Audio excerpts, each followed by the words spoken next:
Bismillahirrahmanirrahim. Bienvenue dans cette nouvelle vidéo qui sera consacrée à la lecture à la deuxième et la troisième année du primaire. Comme vous le savez, au cycle primaire, l'objectif principal des activités de lecture, c'est d'amener l'élève à lire diverses formes de messages écrits, que ce soit des textes courants, que ce soit des affiches, des images, des cartes ou bien des poèmes. L'apprentissage donc de la lecture en ces 2 années de l'enseignement primaire s'appuie sur les activités de communication orale et sur l'acquisition du vocabulaire. C'est-à-dire que la construction des sons, la construction des graphèmes, dans des étapes que nous allons voir plus tard, il se fait à partir de ce que l'élève a appris lors de l'expression orale, ou bien des séances de communication, et lors des études des différentes images que l'enseignant ou bien l'enseignante ont présentées à l'élève.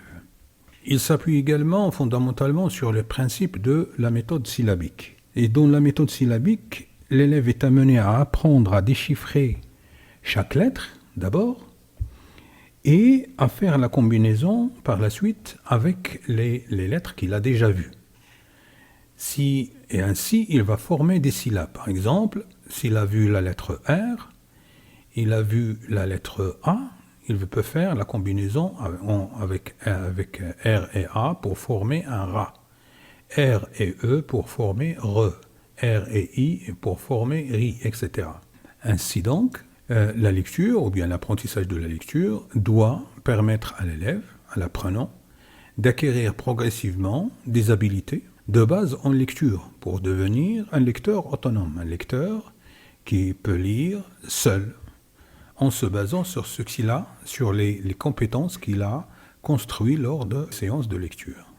Alors, quelles sont donc ces habiletés que nous devons développer chez l'élève? Nous devons développer d'abord la conscience phonologique. La conscience phonologique est définie comme la capacité à percevoir, à découper et à manipuler les unités sonores du langage, telles que la syllabe ou bien le phonème. Pour donner un exemple, si l'élève arrive à découper le mot par exemple phonologique, il doit me dire qu'il se compose des syllabes phonologiques. Ça veut dire qu'il se compose de 4 syllabes. S'il arrive également à me dire que le terme ou bien le mot phonologique, il contient le son O, ça veut dire qu'il a cette capacité à percevoir le son O dans un mot. C'est ça donc la conscience phonologique, c'est-à-dire qu'il a la capacité de détecter la présence d'un son ou bien de percevoir les différentes syllabes qui composent un mot. La deuxième habileté à développer, c'est le principe alphabétique. Et le principe alphabétique, dans l'apprentissage de la lecture, l'acquisition de ce principe, c'est-à-dire du principe alphabétique, c'est une étape essentielle, c'est une étape importante. C'est de comprendre qu'à une lettre isolée, une lettre, ou bien un graphème, il correspond à un son. C'est-à-dire qu'il y a toujours un lien entre le son, entre le phonème et le graphème. Chaque graphème, il correspond à un son. Et c'est ce principe, ou bien le développement de ce principe, qui permet à l'élève de déchiffrer, de lire. S'il n'a pas ce principe alphabétique, il ne pourra jamais lire. C'est-à-dire, il pourra lire, mais d'une manière erronée. C'est-à-dire, il ne fait pas la liaison entre le graphème et le phonème, et le son, et ce qu'il dit. Troisième habileté que nous devons développer chez l'élève, c'est l'identification des mots, ou bien du lexique. C'est-à-dire, dans un texte, l'élève, il peut identifier un mot qu'il a déjà vu, ou bien un mot qui contient un son qu'il a déjà vu, etc. La quatrième habileté, c'est la compréhension, c'est-à-dire comprendre ce qu'il lit. Et là, on commence déjà à aller un peu sur le développement de la lecture et de la lecture des adultes. Et enfin, c'est le développement de la fluidité. La fluidité, c'est la capacité de lire avec une vitesse normale, avec une vitesse compréhensible, c'est-à-dire que l'élève arrive à lire avec aisance et sans faire cette lecture hachée. Maintenant, plusieurs types d'activités sont indispensables pour amener l'apprenant à atteindre les objectifs souhaités. Alors, quels sont ces objectifs? Ou bien, quelles sont ces activités? Premièrement, il y a activité de discrimination auditive. C'est-à-dire que l'élève, il doit faire la différence entre les sons en les entendant. C'est-à-dire, il peut faire la différence entre les sons qui sont un peu proches, entre le I et le U, comme je l'ai déjà expliqué dans des vidéos précédentes. La discrimination entre le V et le B. La discrimination entre le P et le B, etc. Activité de discrimination visuelle. Il doit faire la différence entre les graphèmes qui s'écrivent de manière proche. Par exemple, le L et le B, en cursive. Par exemple, le P et le B et le D. Activité de combinatoire, c'est-à-dire l'association des lettres et des syllabes. L'association des lettres et la formation des syllabes. Et également la correspondance phonie-graphie. Correspondance phonie-graphie, c'est-à-dire la correspondance entre les sons et les graphèmes. Entre ce qu'on entend et ce qu'on voit. Entre ce qu'on entend et ce qu'on écrit. Et le déchiffrage de mots nouveaux, c'est-à-dire des mots qu'il n'a jamais vus. S'il acquiert les nouveaux graphèmes convenablement, il peut lire des mots même s'il ne les a jamais vus. Identification instantanée de mots courts et de mots longs, les plus fréquents. Également, activité de compréhension, images, phrases, textes courts, etc. Et enfin, les jeux de lecture. Maintenant, on va voir quelle est la méthodologie, ou bien quelle est la démarche méthodologique pour l'enseignement de la lecture, par exemple. Donc, quelle est la démarche méthodologique de la lecture? D'abord, l'objectif, c'est quoi? L'objectif, c'est reconnaître le graphème à étudier.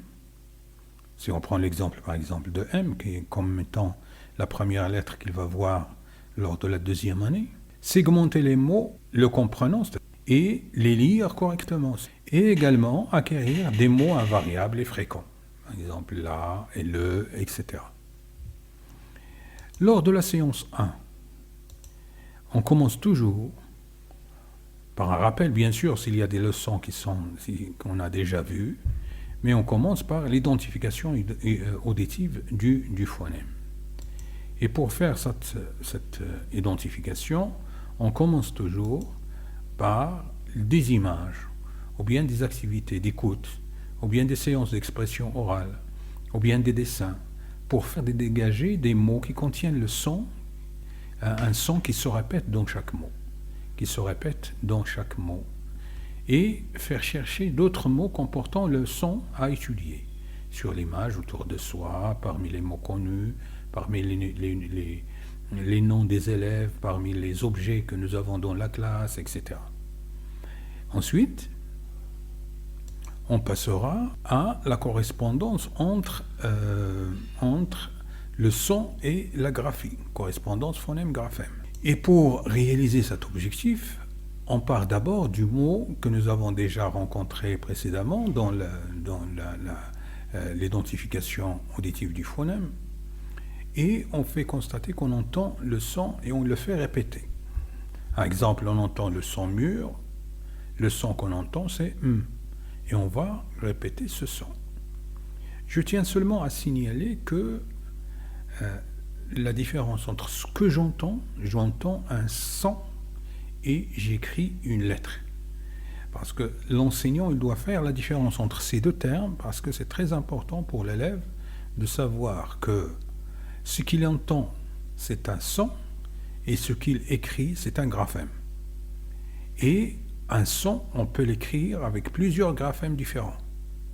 Je peux écrire O de 3 graphèmes différents. Je peux écrire F de 2 graphèmes différents. Et ainsi de suite. Donc, notez le mot au tableau et faire constater qu'on utilise la lettre M pour transcrire, et je le dis là, le son M. Et on utilise les lettres O, A, E, A, U pour transcrire le son O, faire découvrir les différentes écritures de la lettre ou des lettres en script et en cursive au tableau. Donc ça, c'est l'étape suivante. Lorsque l'élève aura cette conscience que le graphème ou bien la lettre M, on l'écrit pour transcrire le son, et O, A, U, E, A, U, on l'écrit pour transcrire le son O, on peut passer à l'écriture de ces lettres-là en deux écritures différentes, en script et en cursive. On passe maintenant à la discrimination visuelle de la lettre, c'est-à-dire que l'élève, il doit faire la différence visuelle entre la lettre, ou bien il doit reconnaître la lettre au milieu de plusieurs lettres qui se ressemblent. C'est-à-dire qu'on va lui proposer des exercices afin de faire discriminer visuellement les lettres étudiées, notamment parmi d'autres lettres avec lesquelles il pourrait être confondu. Et j'ai noté ici quelques exemples. Par exemple, le M avec le N, avec U, avec V, ils peuvent être confondus pour un élève débutant. Le L, le H, le J et le F, ils peuvent être confondus pour un élève débutant. Le D, le B, le P et le Q, ils peuvent être confondus pour un élève débutant. Donc, la conscience ou bien la discrimination visuelle doit amener l'élève à faire cette discrimination, à faire cette différence entre les lettres qui se ressemblent. Lors de la séance 2, premièrement, on recommence encore une fois la discrimination visuelle de la lettre et on reverra ensuite faire un bref rappel de ce qui a été fait lors de la séance précédente, c'est-à-dire de la séance 1, et proposer une autre tâche de discrimination visuelle qui s'effectue à partir de mots maintenant. C'est-à-dire faire identifier le contenu des dessins ou des photos, puis laisser les apprenants travailler seuls. La deuxième étape de la séance 2, c'est la combinatoire pour former des syllabes. La troisième étape de la deuxième séance, c'est l'acquisition globale des mots courants. Et dans cette étape-là, d'abord, on doit proposer la lecture de mots appris globalement, c'est-à-dire le mot que l'élève a l'habitude de rencontrer depuis le début de l'année, qu'il peut rencontrer dans l'expression orale, dans les exercices écrits, et présenter des mots-outils ou les mots fréquents, les articles ou bien les mots qui accompagnent les mots qui sont souvent utilisés. Par exemple, la, le, un, une, etc. Et les faire lire à plusieurs reprises. Donc ça, ce sont les étapes de la lecture pour la deuxième année. Donc pour la troisième année, il n'y aura pas une très grande différence en comparaison avec la deuxième année. La démarche méthodologique restera presque la même. C'est-à-dire qu'il y aura toujours une identification auditive et découverte du nombre de syllabes, c'est-à-dire la syllabation, le découpage. Et il y aura toujours identification auditive et repérage du son. Et ça, à partir de la phrase clé qui a été choisie, on va dégager le son. Ensuite, il y aura toujours une identification visuelle de la lettre à l'étude. C'est-à-dire que l'élève doit être capable de reconnaître la lettre étudiée. Ensuite, il y aura toujours une identification visuelle des mots qui contiennent la lettre.